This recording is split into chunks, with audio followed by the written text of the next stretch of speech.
okay, cool. Welcome back to World of Pop, episode... Whoa. I introduced the show. 17. We're your hosts, Joshua and Jordan. You're making me really uncomfortable that you just introduced me. Yeah, I know. I introduced you first, too. You did a good job. I'm Jordan. This is Joshua. Welcome back to the World of Pop. Jordan just introduced us, so I'm going to move on. Right now, all of our episodes are on YouTube.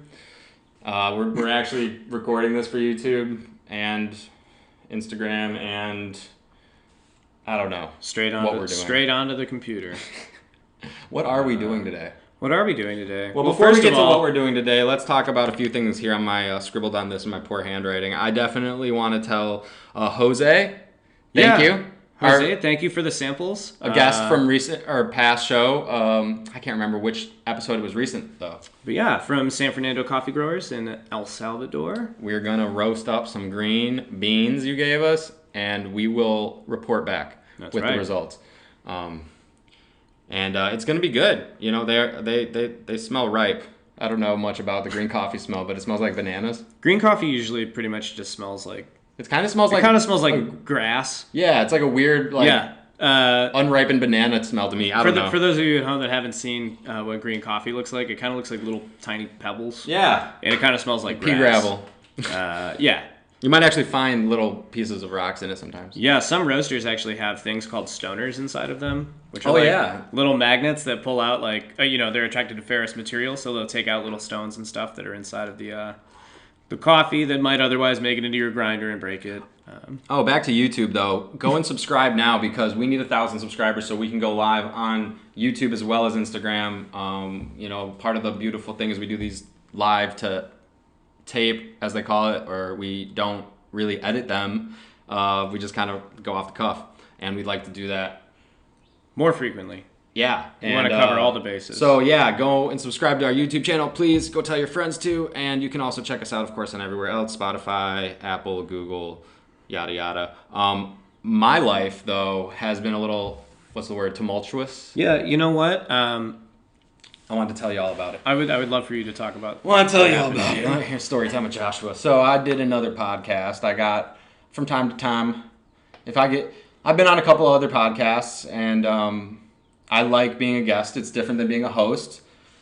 But this time another guest had tested positive for COVID the day after the podcast. So I, for the first time in the whole pandemic, got exposed, knowingly exposed, and kind of had a panic attack. Let's go into detail. Found out that my health insurance was all screwed up. So that's going to get sorted out. But I ended up going to Beaumont. Shout out to Beaumont Urgent Care because it was clean, fast, professional, rapid results, 15 minutes. I'm COVID-free. Things are good. But this is why we do, if you've noticed our interviews in the last couple interviews we've done on this show have been Zoom calls that we edit. And it's for safety reasons, even if they're in town. Yeah. John, who's on the show last week, lives 20 minutes away from here.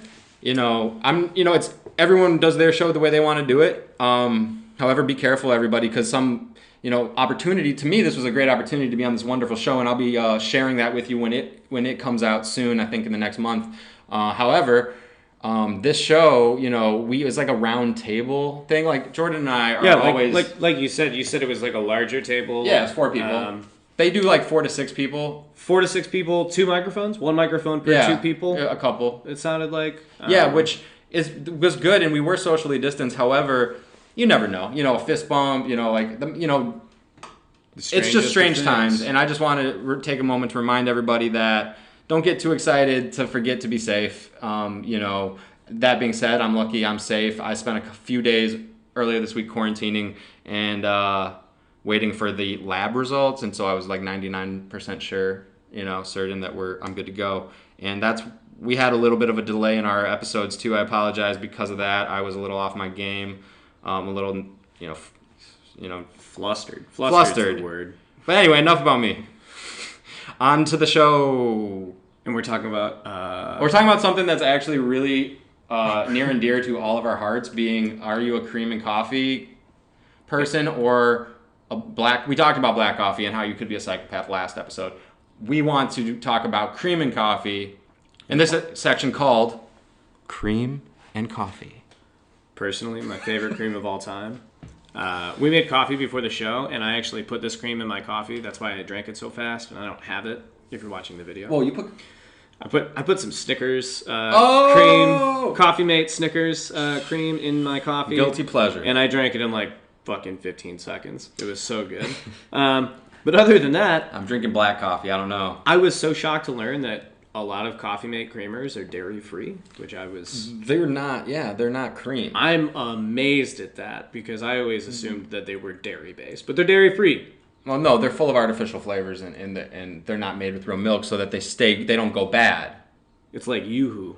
Yeah, it's like the Yoo-hoo of the creamer world. So, okay, let's go back up a step here and go into some of the creams that we most commonly. You go and order a latte, you order a cappuccino. They go say, they're whole milk okay? It's a thing. Like, is it okay? It's always a thing you should double check with people. You never know when somebody's gonna, order a milk, so it could be vegan. So to say, a milk-based beverage and not specify that they would like any of the following: coconut, almond, etc., etc. There's so many. They could be vegan. They could be vegan on the weekends. They could be freegans. I don't know what they are, but what they are, or what it is that everyone knows. I'm just gonna say it: oat milk. Where'd it come from? What is it? Oats, man. You can make it at home. Yeah. I've heard. If you got the time. All right, so we're going to try to make our own oat milk, but I had oat milk with my cereal this morning, it's good. I believe that all you need is like some cheesecloth and some oatmeal in a blender and maybe some water. It's a damn good, honestly, it's a pretty damn good, substitute. What about soy milk? So let's go back up a second here. I did a quick survey amongst a couple barista friends of mine earlier, and I asked them about their favorite creams to work with, and their personal preferences as well. Of course. And soy was the number one favorite cream for a barista to steam because it was easier to work with. I don't believe it was their favorite for taste, but to make someone a soy latte was enjoyable. Right. That, I'm asking you too, as with barista experience, how does that line up with your views? Soy milk steams pretty well. I think my least favorite milk to steam is probably coconut milk. Coconut milk is like on the list. It's kind of like just water, But yeah, soy milk's really fun to steam. Almond milk, not so much. Oat milk's pretty nice to steam. I like almond milk in my cereal, though, but not in my coffee. I've had a lot of bad almond milk coffees. Yeah, I don't like almond milk at all. It can be, iced coffee, it's doable. It's the hot coffee, it doesn't work. See, that's another thing, I want to bring that up. So, soy milk as well, this is an issue that it separates in high temperatures sometimes, and only certain brands. Yeah. You gotta be specifically to soy. Yeah. But yeah, there's also cashew, hemp. Yeah. Oh my God, cashew and hemp milk are both so good. And I also Googled real quick here earlier what Starbucks uses for cream as a standard. It's half and half. It's half and half. Yeah. So, but there is heavy cream. And they say if you're a black coffee drinker and you want to switch to a cream, putting a little dollop of a heavy whipping cream type of, is a lot more stomachable than just pouring milk in your coffee. Who said that? I read that. What? Yeah, it's going crazy. They're suggesting to go with the heavy cream if you're switching. I'm not going to comment on heavy cream. Being a barista, it's just really weird when somebody walks in and... What's the most popular? Half and half. Number one, most ordered. That's the staple, is half and half. It's it's not milk. It's half. Really? Half. Still it's today, 2021, you're going to tell me that the number one... Unless you walk into, a cafe that doesn't, believe that dairy is the staple and the standard, which most cafes, if you order a beverage with any kind of milk in it or any kind of dairy, they're going to give you whole milk. Some cafes use 2%, which is kind of weird, but whole milk, and then they'll have skim and they'll have, soy, almond, coconut, hemp, cashew, whatever. But if you don't say anything, it's definitely going to be whole milk. And if you ask for cream in your coffee, it's definitely going to be half and half. It's not going to be whole milk. They're going to put half and half if you ask for cream in a coffee. But yeah, they'll give you any of the other, milks if you ask for it. But if you just say cream, it's half and half. It's half and half milk cream. Or something like that. I've tried out of everything on the list so far. I've tried everything other than hemp. We gotta get some. It's really tasty. It's really good. Well, also this will lead into another section we're gonna bring in about sweeteners soon, and I've been testing agave out. Oh, I forgot that we got that. Yeah, I've been using it. Oh, you've been using that for a while. I'm gonna drop a little foreshadowing here. Agave and oat milk go together beautifully. Wow, who would have thought? Yeah. So anyway, moving on to our next section, e-commerce and coffee. We're switching gears really hard here. So we want to start light. We're going to go into business here. And entrepreneur in me. This is Josh. I don't know if you guys know this, but Josh, CEO. I don't even know if I need this coffee here. Already juiced. Thanks, man. Give you some of that. It's cool. I got tested for COVID, everybody. We can share. Yeah, me too. $4.7 billion in 2018 were spent on groceries on Amazon. Yeah, you buy groceries on Amazon. I do. Whole Foods. They bought Whole Foods. I already was shopping there, and then it made it easier. Now you can get it picked up in the parking lot. You don't even, or some places delivered. Not here, but you can reduce your contact, get your groceries. Honestly, the prices, people bitch, but I'm looking out this window and I can see that little grocery store there. I tell you what, half the stuff costs more in those little stores. I went and bought salt over there earlier. It was $4. That's what I'm saying. And it wasn't even like naturally derived from like the salt gods in the Pacific Ocean. Morton's sea salt. Do you want to hit this? Yeah. All right. Thanks. So back to e-commerce and coffee. Let me blow your minds right now. $140 million of that, almost near $5 billion in groceries. $140 mil was just coffee on Amazon, just Amazon. So like, I'm not even talking about total e-commerce sales for the whole internet here. We're talking about Amazon alone, which is crazy. Which, that's a lot of coffee. $140 million doesn't seem like much out of 4.25 billion? I know, but that's like... But when you think about the fact that coffee's not even food... That's what I'm saying. Like, it's technically a grocery. Anyway, but the thing about it is that number is increasing at an average of 40% per year annually. Damn. Yeah, so that 140 million will be almost double, another, 200 million? I'm bad at math, everybody. Yeah, 200 million. That took a lot of effort. Oh, my God, math. But yes, math and I aren't friends. But I want to talk about the big three that dominate online sales of coffee right now. And that is, you guessed it, Starbucks, number 1. Number 2, Keurig. Number 3, Nestle. So the big three dominate the sales not only on Amazon, but just the internet, though that's for the whole internet. But the cool thing, and the reason I brought this up is we're an e-commerce based coffee company. Oh yeah. We're going to be on Amazon with our coffee shortly here. It's in the works already in the works. You'll be able to buy Pop Coffee on Amazon shortly. So we're going to join in on the fun. And the reason is consumers are visiting places like Amazon and using the internet to find new brands. Instead of being like limited to like just a few coffee shops in your local area, now you're connected to an entire coffee community, just like our listeners here. Like the coffee culture is global. Okay, and you can get beans. We just got samples from El Salvador. Oh yeah, that's a far way for them to travel by hand. Exactly, and so why let distance be a barrier between trying coffees? And you don't need a big name brand to import them now. Local small companies are leveraging the playing field by using e-commerce to stay competitive against those big three. Mm-hmm. And that's the whole point of the section. That was my point. That you can be a small guy. That's why we're here. On the internet. That's why we're here. And still do big things. That's how we're here. And that's why I want everybody to take this as a note to go and get it and do what you want to do. And don't think because a Nike or a Starbucks or some big company's doing it that there's not room for you to start your company. Absolutely. All great things started small, someone once told me. And on that note, I want to this one is, we just want to talk our third section for the day, how to clean your Chemex. Oh, yeah, which I could have done such a better job of if I had a brush. Well, yeah, But we're going to talk about a few... We're going to talk about a couple of different ways to clean It's really your how Chemex. To clean your carafe. any kind of coffee carafe. Chemex, however, there's this issue. Okay, so let's back up. Why I created this section for you. Why are we getting into this? It seems simple. Why are we talking about dirty coffee carafes? Well, a lot of guys and gals like to keep their coffee mugs and gear kind of like dirty. Not dirty, like they just rinse it.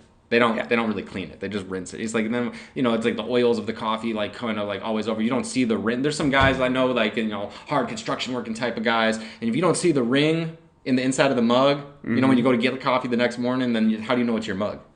How do you know someone didn't use it? Because I keep it in my eyesight. I know, but like imagine you had like 20 other guys. It's like a thing. It's not a rite of passage, but having that dirty cup and you just rinse it. Anyway, I took that on with my Chemex, and I shouldn't have because for 2 years now I haven't cleaned this fucking Chemex. Yeah, no, it's nasty. Well, not anymore. Thank you. Yeah, you got busy, and so we actually went with the simplest recipe as our first. We're gonna go through these throughout the next few episodes in different methods, and we're gonna find our favorite. And we're gonna actually test these and make videos too. But the first one, which we forgot to make a video now that I said that. Oh yeah. Okay, but anyway, the point of the story is salt, soap, ice, and some water. H2O. Yeah, so tell us, Jordan, what did you do? I got a Ziploc bag and I put some ice in it. Beat the shit out of the ice to crush it all up. Why did you have to do that? These ice cubes were for whiskey, correct?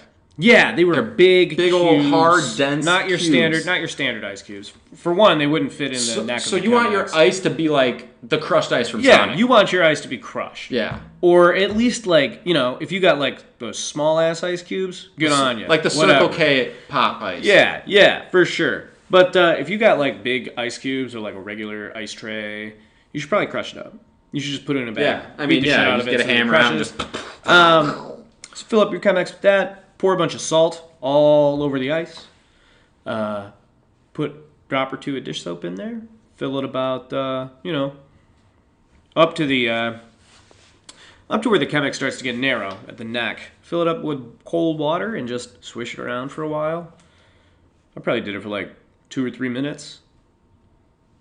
And it loosens all the oils on the outside of the Chemex. I wasn't able to get Josh's super clean because he's got one of those little 3-cup Chemexes.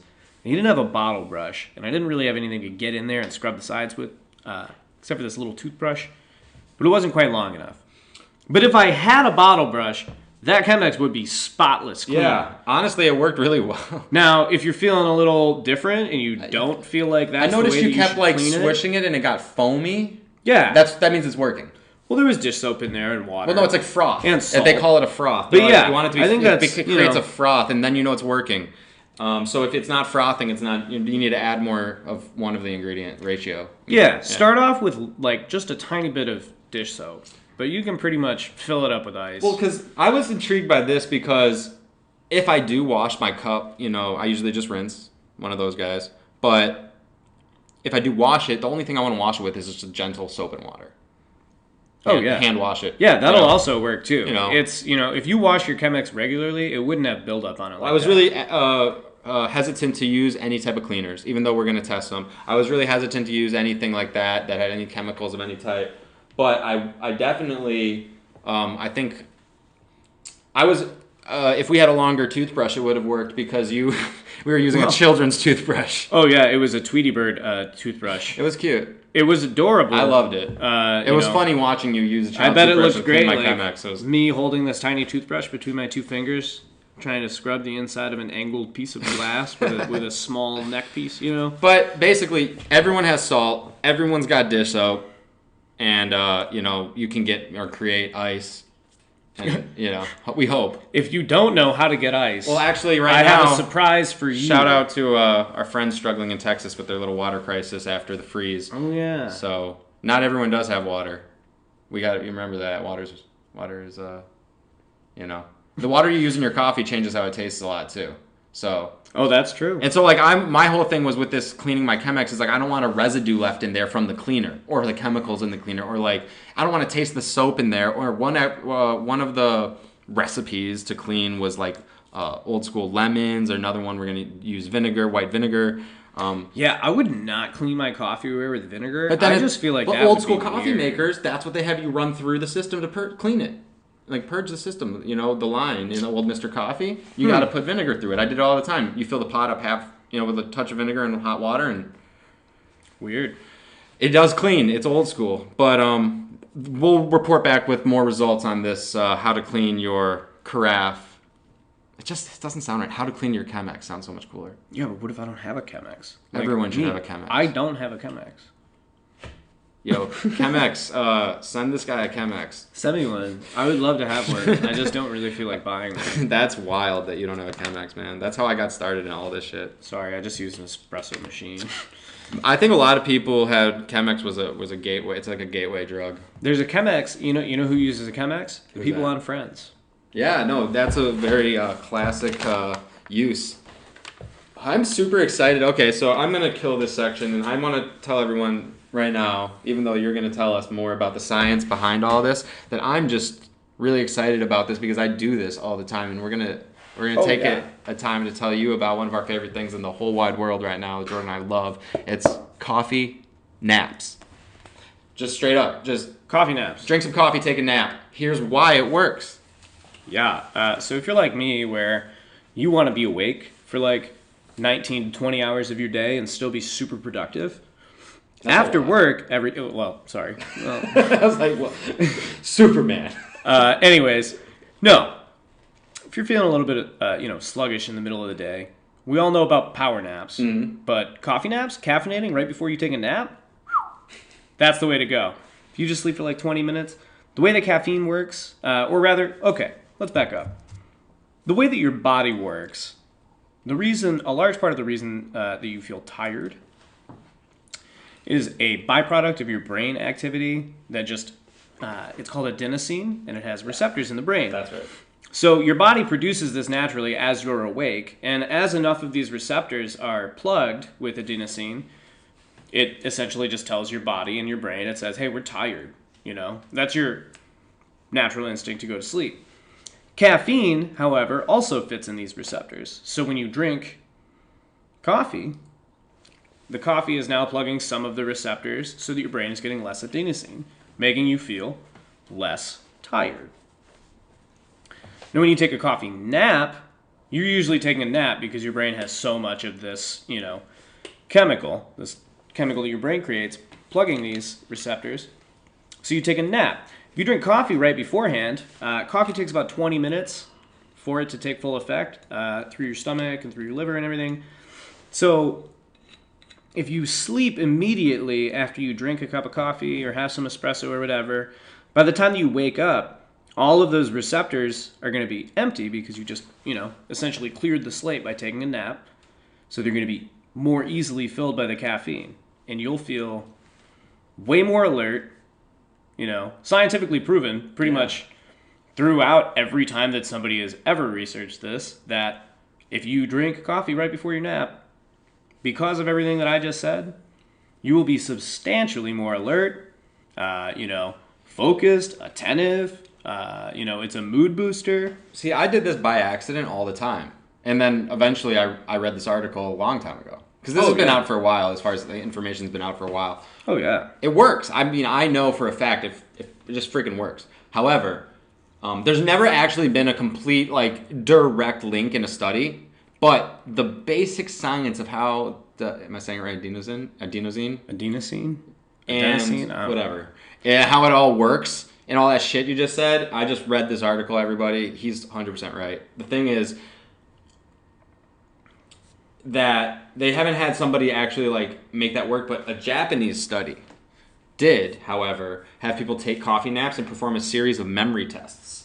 And all the people who took coffee naps performed significantly higher on the memory tests than people who didn't.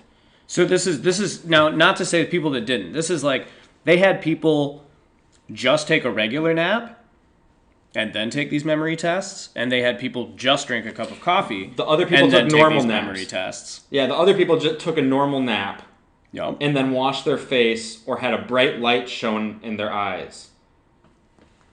And those people also perform better? That's so weird. I didn't read that part. Wow. But yeah, okay. Bottom line is that the basic science behind the way that this all works in your brain, they know that it's true, without even studies being done. Because I'm sure that these same scientists are drinking coffee, falling asleep, studying, and like waking up more alert, and they, you know what I mean? Like I'm sure that like this is just like kind of like it's not disputed that coffee naps work. No, it's pretty widely simulated. Yeah, this is very accepted. However, I think a lot of people might think it's just very counterintuitive. Ironic. Yeah, I mean, depending on the time of day that you take your coffee nap, you know what I mean? Like, I get home from work. I get done with work usually around 6 o'clock p.m. And I always just like drink a cortado and then sleep for 20 or 30 minutes. And then I wake up, But people think it's really weird when I come into a cafe at 6 or, 6:30, 7 o'clock. And I'm like, let me get some espresso. And they're like, what are you doing? I'm like, I'm going to take a nap right after I drink this. And then I'm going to stay up all night and just do things that I feel like doing. Yeah. And basically, I just also read, like, how to take a coffee nap. It's, basically, you might want to set a timer. Oh, yeah, for sure. So that you don't oversleep. Because the key with the coffee nap is to reset your brain right and get that energy boost. You're going to need to pop up before you enter a deep stage of sleep. If you enter that deep stage of sleep, you're just asleep. Oh, yeah. You're curtains. Then you're done for. Then the caffeine is just done. It's like you wasted that. Okay, so if you want to ride the high or boost your caffeine, think about it. You're starting your day. Set a timer. Even if you don't fall all the way asleep. No, you're not supposed to. That's what I'm saying. You need to set a 20-minute timer. That's what it's saying. 20 minutes. Yep. Don't hit that deep stage of sleep. So drink your coffee and then wait. Basically, just take a nap after you finish your cup and set a timer for 20 minutes before you pass out. And that way, you're guaranteed to wake up to that alarm. And life will just be better. And you'll be boosted. Life will just be... And you can thank us later. A little more pleasant, a little easier to manage. Yeah, no, I like I said, at first I stumbled across coffee naps by default. And now I don't plan them, like, per se, but... I kind of frequent them. Yeah, I think that just comes. I think that just comes with like drinking coffee all day. Well, yeah, or the lifestyle of like owning a coffee company. Yeah, and doing podcasts. Yeah, we're weird guys. Yeah. Well then, I think I have the word tiramisu wrote down, but I have no idea why. So that's because tiramisu's good as fuck, bro. It really is. Right before the show, Josh looks at me. This is why tiramisu is written down. He looks at me. He writes down tiramisu on this sheet of paper, and he goes, "We should talk about tiramisu." And I said, "What are we gonna say about it?" And he goes, "I don't know, but it's fucking good." Well, it's and it is, and it has coffee in it. That's it. Yes. So it is related, but best coffee infused dessert. Prove me wrong. Tiramisu. It's got rum in it too. I love rum. We can't end until you say your tagline. It's always a great time for a slice of tiramisu and a cup of coffee.